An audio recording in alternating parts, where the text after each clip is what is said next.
Hello అండి. అందరికీ good morning అండి. ఈరోజు మనం చెప్పుకోబోయే స్టోరీ పిరికి పంద. ఛత్రపురం రాజుకు సుబాంగుడని కొడుకు ఉండేవాడు. అతను పసివాడుగా ఉండగానే పిరికి లక్షణాలు కనపరిచాడు. ఏనుగుల ఘీంకారం వింటే కెవ్వున అరిచి ఏడ్చేవాడు. ఏ పులుకునైనా కంటపడితే నిలువున వణికేవాడు.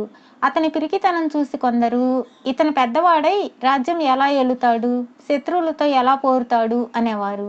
ఇంకా పసివాడు కదా, పెరిగి పెద్దవాడై సింహాసనం మీద కూర్చునే నాటికి అందుకు అవసరమైన ధైర్య సాహసాలు అవే వస్తాయిలే అనేవారు మరికొందరు. సుబాంగుడు పెరిగి పెద్దవాడయ్యాడు. మంచి అందము, ఒడ్డు పొడుగు, తండ్రి కన్నా టీవీ అయిన విగ్రహము, బాహ్య లక్షణాలన్నీ అతనికి బాగానే అమరాయి. కానీ అతని పిరికితనం నానాటికి పెరిగిందే కానీ ఏమాత్రమూ తరగలేదు. అతని ఆకారం చూసి ప్రజలు మన యువరాజు చేతి దెబ్బ తిన్నారంటే బందిపోటు మన రాజ్యం మీదకి మరి రాదు అనుకునేవారు. తీరా బందిపోటు వచ్చి పడేసరికి యువరాజు జాడ ఎక్కడా కనిపించనే లేదు. పెద్ద రాజే సైనికులను వెంటబెట్టుకు వెళ్ళి బందిపోటుతో హోరాహోరీ పోరాడి వాళ్లను తరిమి కొట్టి రావాల్సి వచ్చింది.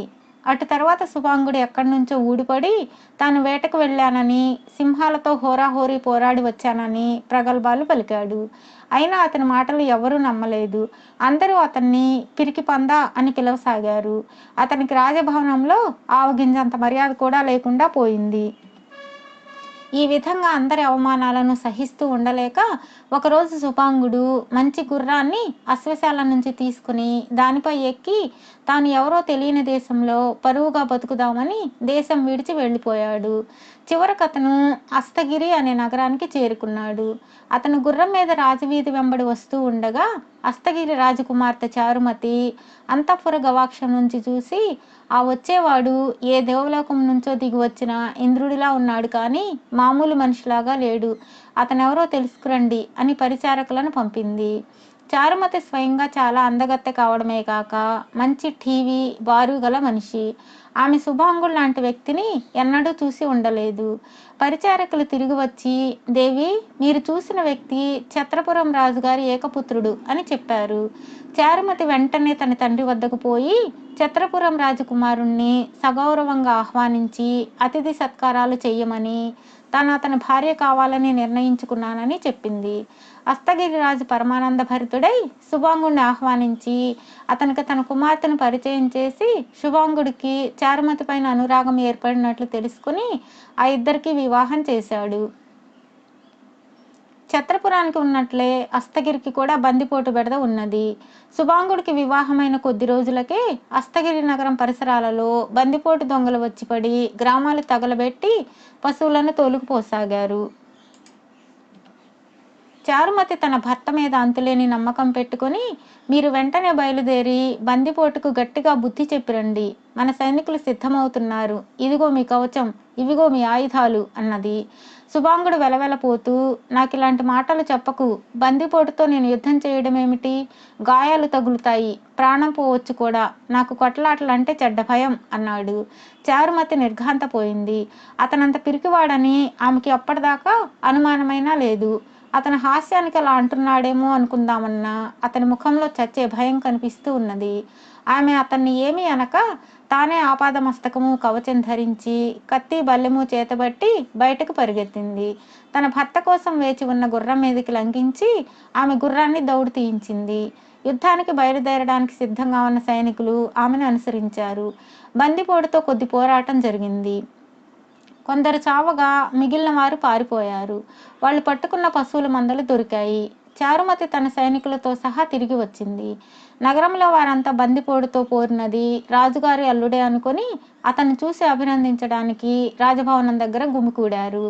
చారుమతి గుర్రం దిగుతూనే మళ్ళీ వస్తానన్నట్లు జనానికి చెయ్యి ఊపి అంతఃపురంలోకి దౌడు తీసింది. సుబాంగుడు తన గదిలో ఒక మూల కూర్చుని ఉన్నాడు. ఆమె తన కవచాన్ని విప్పుతూ, దీన్ని మీరు ధరించండి, మిమ్మల్ని అభినందించడానికి జనం బయట వేచి ఉన్నారు అంటూ తానే స్వయంగా అతనికి కవచం తొడిగింది. ఒక శిరస్త్రాణం మాత్రం పెట్టలేదు. అతన్ని చూడగానే జనం జయ జయధ్వానాలు చేశారు. బందిపోటుతో పోరాడి వచ్చినది అతను కాదని రాజభవనంలో కూడా ఎవరికీ తెలియదు. చారుమతి తమ్ములలో చిన్నవాడు మాత్రం అనుమానించి యుద్ధం చేసి వచ్చినది బావ కానే కాడు అని పెద్దవాడితో అన్నాడు. చిచి ఊరుకో, ఎవరన్నా వింటే నవ్విపోతారు అన్నాడు చారుమతి పెద్ద తమ్ముడు. ఇంకోసారి యుద్ధం జరిగితే నేనన్నది రుజువు చేస్తాను చూసుకో అన్నాడు చిన్నవాడు. ఇది జరిగిన కొద్ది కాలానికే మళ్ళీ బందిపోటు వచ్చి పడింది. చారుమతి తన భర్తను యుద్ధానికి పంపాలని మరొకసారి ప్రయత్నించింది. కానీ ఆమె ప్రయత్నం సాగనే లేదు. ఈసారి కూడా ఆమె కవచము ఆయుధాలు తీసుకుని గుర్రం ఎక్కి సైనికులను వెంటబెట్టుకుని వెళ్ళి బందిపోటును పరారీ చేసి తిరిగి వచ్చింది. ఆమె రాజభవనం నుంచి గుర్రాన్ని దిగుతూ ఉండగా ఆమె చిన్న తమ్ముడు ఆమె పాదానికి చిన్న గాయం చేశాడు.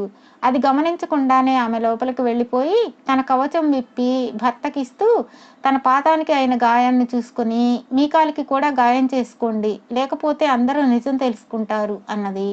అమ్మో, గాయమే, రక్తం వస్తుంది అన్నాడు శుభాంగుడు. చారుమతి తన చేతిని ఉన్న బల్లెంతో అతని పాదాన్ని పొడిచింది. శుభాంగుడు కేకలు పెట్టి విహ్వలుడైపోయాడు. ఈ పాటి గాయానికి అంతగా దిగులు పడిన అవసరం లేదు. మీరే వెళ్ళి బందిపోటును ఎదిరించి వచ్చారని అంతా అనుకుంటున్నారు. అది అబద్ధమని తెలిస్తే మీకు కలిగే అపఖ్యాతి ఎంత దారుణమైనదో ఆలోచించండి అన్నది చారుమతి. శుభాంగుడు తన భార్యను తిట్టుకుంటూ కవచం ధరించి ప్రజలకు తన ముఖం చూపించి వారి ప్రశంసలు అందుకుని తిరిగి వచ్చేశాడు. చారుమతి చేతిలో ఓడిపోయిన బందిపోటు వారం తిరగకుండానే తమ రాజును పెద్ద సేనను వెంటబెట్టుకుని యుద్ధానికి వచ్చింది. ఈసారి పెద్ద యుద్ధమే జరుగుతుంది. మన సేనలకు నాయకత్వం వహించి మీరు యుద్ధానికి వెళ్ళక తప్పదు. వెనకట్లాగా ఈసారి ప్రజలను మభ్యపెట్టడం సాధ్యం కాదు అన్నది చారుమతి శుభాంగుడితో. నాకు యుద్ధం మాట చెప్పకు. మన సేనలకు నేనే నాయకత్వం వహించాలని ఎక్కడున్నది? మీ తమ్ముళ్లలో ఎవరినన్నా వహించమను. నేను యుద్ధానికి పోయి చావాలని నీ కోరిక అన్నాడు శుభాంగుడు. చారుమతి కొంచెం ఆలోచించి, సరే అయితే ఒక పని చేయండి. మీరు కవచం ధరించి గుర్రం ఎక్కి ముందుగా వెళ్ళి ఊరి వెలుపల చెరువు పక్క తోపులో ఆగండి. నేను అడ్డదారిన వచ్చి మిమ్మల్ని కలుసుకుని మీ కవచం నేను వేసుకుంటాను. సేనలను కొంచెం వెనకగా బయలుదేరి రమ్మని కబురు చేస్తాను అన్నది. శుభాంగుడికి ఈ ఏర్పాటు బాగా నచ్చింది. ఒకవేళ తన భార్య అడ్డదారిన రాకపోయినా తాను తోపులో దాక్కుని యుద్ధం తప్పించుకోవచ్చు. రాజభవనంలోనే ఉంటే ఆ అవకాశమే లేదు. ఒకరు కాకపోతే మరొకరైనా తనని యుద్ధానికి బయలుదేరదీయవచ్చు. శుభాంగుడు కవచం ధరించి బయటకు వచ్చాడు. అతని వెంటనే వచ్చిన చారుమతి అతన్ని గుర్రం ఎక్కనిచ్చి ఆయుధాలు అందిస్తూ గుర్రం వెనక కాళ్ల మీద కంచీతో బలంగా కొట్టింది. ఆ దెబ్బకు గుర్రం పరుగులంకించుకున్నది. సైన్యాలు శుభాంగుడి గుర్రాన్ని చూడగానే తాము కూడా బయలుదేరాయి. శుభాంగుడికి గుర్రం దిగే అవకాశం కానీ ఎక్కడైనా దాగే అవకాశం కానీ లేనే లేదు. అతను తిన్నగా శత్రుసేనలుండే చోటుకు వెళ్ళాడు. రెండు సేనలకు మధ్య తీవ్రంగా పోరు జరిగింది. పిరికి పందగా ఎన్నోసార్లు నిరూపించుకుని ఉన్న శుభాంగుడు ప్రళయకాలయముల్లాగా శత్రు సైనికులను నిర్మూలించి మహావీరుడని సైనికుల చేత పొగడ్తలు అందుకున్నాడు. విజయం అతన్నే వరించింది. తన భర్తలో కలిగిన ఈ మార్పు చూసి చారుమతి ఆశ్చర్యపడలేదు.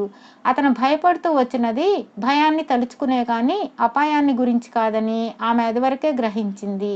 అటు తర్వాత శుభాంగుడు ఎన్నో యుద్ధాలు చేసి వీరాధి వీరుడు అనిపించుకొని తన తండ్రికి మామగారికి కూడా ఎంతో పేరు ప్రతిష్టలు తెచ్చాడు.